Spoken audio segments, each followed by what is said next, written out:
I slept 8.5 hours last night, and I take 100 milligrams of CBD. I take a little bit of melatonin, and I'm just out. But you got to take a lot of it, and you wake up kind of groggy when you do. Really? But if you're used to that, and you know, like you get up, shake it off, 10 minutes later, you're good to go. What's the CBD grogginess works coming very from? well. Probably just overstimulation of the endocannabinoid system. You're just like super relaxed, which I want to be when I sleep. Right, of course, yeah. Yeah. So it works. What about regular marijuana? Does that affect your sleep? Do you find it beneficial or no? So CBD can enhance your deep sleep cycles, all right, which is when a good majority of your neuronal repair and recovery occurs. THC allows you to sleep, and it actually decreases sleep latency, how long it takes you to fall asleep, but it does reduce the amount of time you spend in deep sleep. Right. So if you're one of those people whose mind races, who's hypercharged up when and you got to get to sleep at night, use THC, like hit a vape pen or whatever, but know that you might miss out on some of the things you want during deep sleep: memory consolidation, neuronal repair and recovery, nervous system repair. But it's still pretty decent sleep, and you're not getting as much of a reduction in deep sleep as you would get if you were to be taking like Ambien or Valium or something that's literally just like a sledgehammer for your frontal cortex that knocks you out, but you almost get no deep sleep. So if you do this, if you were to get like a sleep tracker and test your deep sleep levels, you would find that with CBD, you don't fall asleep as fast, but you get higher deep sleep levels. And then with THC, you can fall asleep faster, but your deep sleep isn't quite as high. When you consider that CBD can counteract a lot of the effects of THC, then that means that what you could try is take THC to allow you to fall asleep faster, but then pile a whole bunch of CBD on top of that. And I've done that before too, where you just take a hit on a vape pen and then take a bunch of CBD and you shoot for the best of both worlds. Yeah, folks that are taking Ambien, especially people that are doing it virtually every night, that has got to have a profound effect on your brain's ability to recover. I think there are a lot of people shorting themselves on life who are taking Ambien or Valium. 100% or 98% THC that an 18-year-old vapes is a lot more dangerous than a 5% CBD, 15% THC product that Dr. Hart might suggest his patient uses once a night to go to sleep. Agreed. But that's the message that we should be putting out there, right? We shouldn't just be focusing on one side of the story. Like that part should also be included in the book. And like your book in some ways has made me rethink the way that I write, because my first book was co-authored with Jeremy Costin called Friendly Fire. My second book that I'm writing now is called Cannabis for PTG. So it's how to transform post-traumatic stress into post-traumatic growth, right? Because I feel that, and we all know examples of people that have encountered really difficult obstacles in their life, and some people have succumbed to that stress and they've gone down the wrong path kind of thing, and then other people have used that stress to their advantage and they've actually become better because of it. And CBD and THC can both help facilitate that process. When you're looking at someone like a veteran, for example, the hallmark of someone who has PTSD is someone who doesn't leave their home and they can't sleep at night.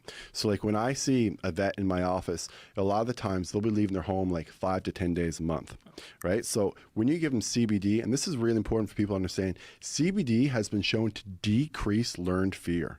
That's incredible, right? So if you can get people outside of their home, because I'm not talking about, again, someone who's, too nervous to like go to the bar with like their friends or something like that. I'm talking to people who like, it's difficult for them to go to the grocery store, just like pick up a few things. So, those are the type of people that I see in my practice. So CBD is really excellent for that. Then when you look at, the nighttime component, THC, again, is excellent for reducing nightmares. That's been shown in studies. And it was even shown with one pharmaceutical drug, nabilone. Again, I don't really use nabilone very much because it's only one cannabinoid. And I do believe in the entourage effect and using all of the cannabinoids. So I don't use that much. But that shows that THC can reduce nightmares. And, if you have PTSD, if you talk to someone who has PTSD, and again, this comes from a clinician's point of view, they will tell you I will try anything. Right. And that's the same way when you get with like, the parents of kids who have seizures all day. Nobody wants to see that.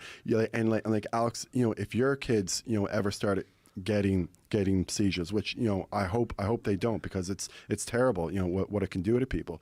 But when if that ever happened, I would hope that you would consider CBD as a potential treatment option. I think he's not against that. I think we have to be really clear of this distinction. Like CBD, you're not against CBD at all, and I don't think anybody is. I think no one really is arguing, except maybe the federal government in certain levels is arguing against CBD.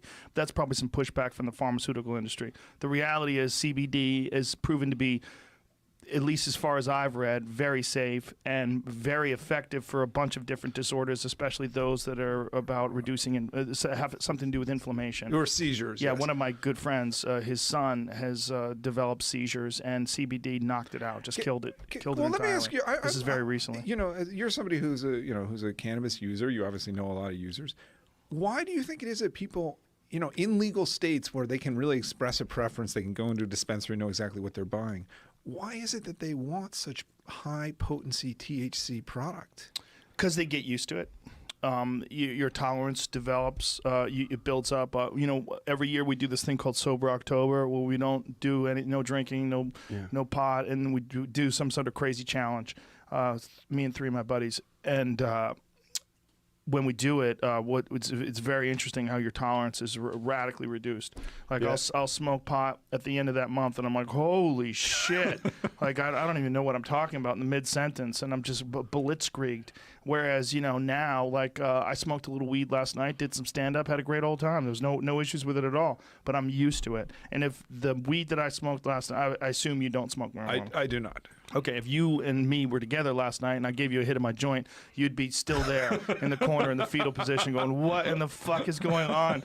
Because the marijuana is ridiculously powerful, but once you're accustomed to it, once your body acclimates, it's really not that big of a deal. The problem is you're dealing with a lot of habitual daily users, and for those people, like my friend Joey Diaz, there's a video of him giving this other comedian how many milligrams of those stars of death? To Lee. When we give Owen, what did he give Owen? Oh, I think just one. He ruined his life. It would have been about 200 to 250 Yeah. milligrams. I think I heard that The guy podcast. You're saying like opened 250. the door and went out. Joey made a video, but the day it changed Owen's life.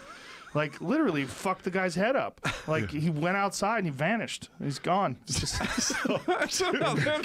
That's cannabis psychosis. yeah, well, I think there's a real argument to be made. It's particularly with him. Well, I was going to make two points on that. So you definitely can develop a tolerance, Yeah. And I tell people all the time, try and take at least 1 3-week break.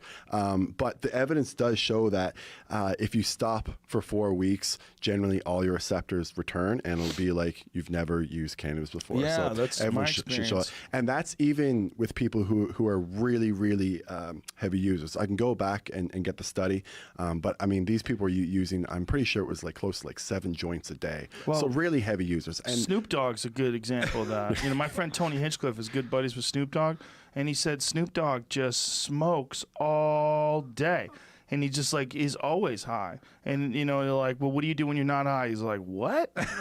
He's like, I'm never not high. So everything he does, he is high as fuck. Right. Literally everything he does. Like for that guy, it's not that big of a deal. And for the way he lives his life, like he's just a relaxed, easygoing guy. It's no problem. You can be high all day and live his life. And he's obviously wildly successful with this strategy. yeah, wildly successful. And the second point I was gonna make on that too, though, was there does not appear to be any tolerance at the CB2 receptor. So THC attaches to the CB1 receptor, and that's where we know we can get tolerance. Some people, they have some pain, they use some THC, and sometimes they need a little bit more. Sometimes asleep, they'll use THC, it'll work, and then it'll stop working.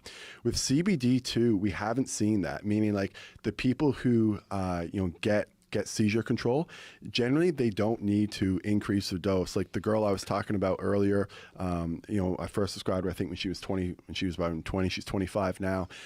She's never increased her dose. You know, she's just used the same amount of CBD for the last 5 years. That's a medicine, right? Like it works for you. I think we should really stop talking about CBD. I just wanted to make a note on the tolerance of the CB1. I just wanted to make a note that CB2 there doesn't appear to be tolerance. That's all. Yeah, I don't like. I don't use weed. That's not true. I do take CBD. Literally during that fight, I was using topical CBD the whole time.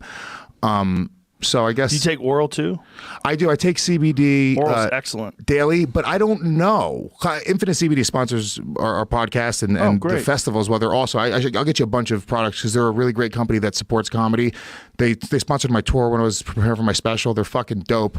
But I take it daily. I take the oil just because apparently all of the benefits that it has with getting your body back into homeostasis and making you feel better and getting back in line.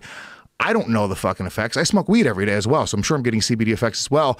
But in my mind, I'm going, well, I have a bunch of this stuff. I know that since I started taking it, I weirdly feel better, but I can't really connect. You said before you take CBD and you go into another realm.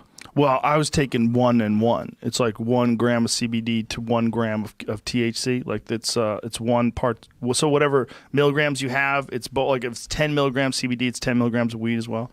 It's potent. Yeah. But I take regular CBD too, though. I take oil. I feel like it's very beneficial and much more potent in terms of its anti-inflammatory benefits than just smoking it. Smoking it does something for you. It definitely reduces inflammation, makes you feel better. It's good for like sore joints. The topical I was using. Topical's good too. Yeah. But I think the real combination is topical plus the oil. You don't have to take. But a lot of people find that they have better pain relief from 1 versus 1 plus 1, like 1 part THC, 1 part. So it's like edible, like marijuana mixed with CBD. A lot of people find great benefit in that for some reason. Yeah, I had to trick my aunt because my aunt's so anti-drugs, and if I told her that CBD was derived from hemp, she wouldn't take it. But she has bad arthritis, and I gave it to her for that, and she loves it. And then I told her after the fact, but it's great. I mean, dude, it's just a plant, folks, and if you just get straight CBD, it has no psychoactive properties. It's not gonna. The only thing it's gonna do is for some folks, and it works a little bit that way with me. It alleviates some anxiety, just relaxes you. Yeah. CBD is a non-psychoactive form of hemp. Yeah. And it's a radical inflammation fighter. And a lot of people that have like some pretty significant injuries to the brain, a lot of fighters take it right after fights. It used to be, it's still questionable federally. Yeah. Like they're trying, there's some pushes to try to make it illegal just because of pharmaceutical drug companies kind of putting pressure on them. Doesn't do anything in terms of like get you high or anything. No, I've actually inflammation. I actually read a little bit about that just a couple weeks ago because it controls anxiety. Yes, and has helped a lot of people with that. One of the problems that I face just on the regular every day is where my anxiety is. Like, is that because of being famous? I don't know. I think it comes from like your childhood and just things that you experience in life. And like, what are you anxious about?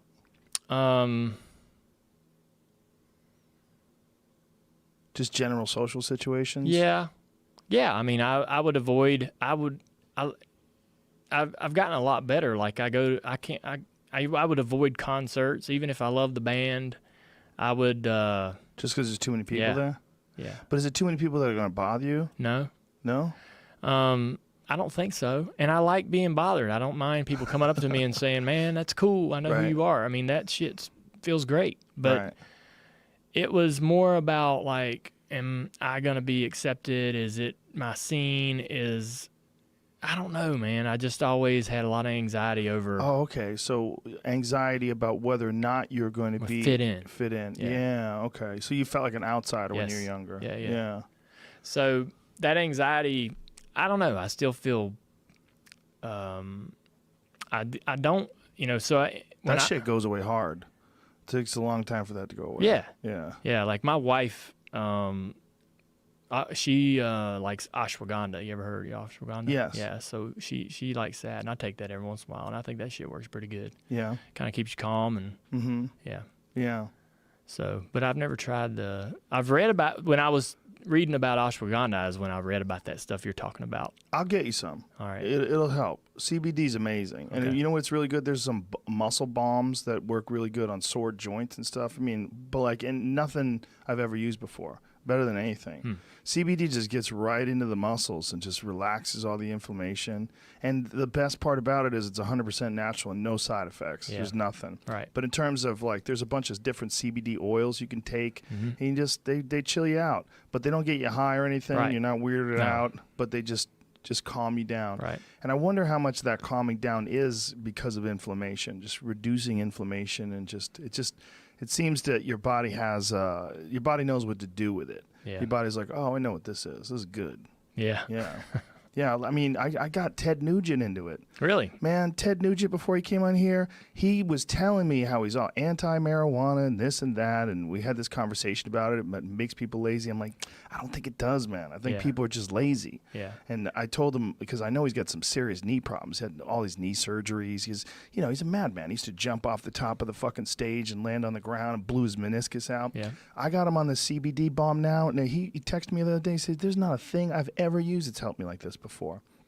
Really? Yeah, so now I'm having cases sent to him like every week. Nice. Yeah, he loves the shit. I Yeah. mean, he wants to endorse it, which is hilarious. Yeah. Like the Motor City Madman, Ted Nugent, super anti-marijuana, wants to endorse a cannabis product that's helped his knees. Yeah.